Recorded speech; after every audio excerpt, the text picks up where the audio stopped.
Driss est coursier. Il passe la journée sur son scooter et lui-même le reconnaît, le comportement sur la route des deux roues est parfois un peu approximatif, voire dangereux.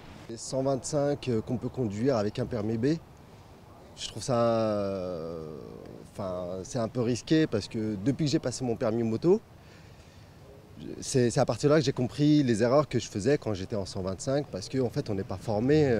Le mois dernier, 105 conducteurs de deux roues motorisés ont perdu la vie. C'est 57% de plus que l'année dernière et cela représente un tiers des victimes de la route au mois de juillet. Pendant l'année, Fabien, lui, ne prend plus son scooter dans Paris. La faute aux autres usagers de la route qui, selon lui, ne prennent pas assez en compte les deux roues. C'est surtout les voitures en fait qui se comportent très mal. Les oublis de clignotants, les accélérations, les grillages de feu rouge.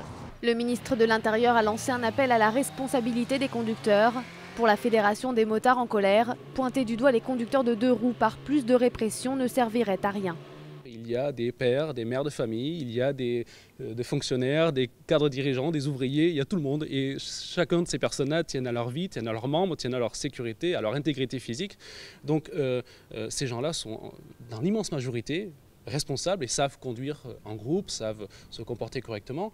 Parmi les mesures de prévention promises par le gouvernement, le port de protection comme des gants pour les conducteurs de deux roues pourrait devenir obligatoire. Sans carrosserie et mal protégés comme cette jeune femme, ils sont en effet très exposés au risque de brûlures sérieuses.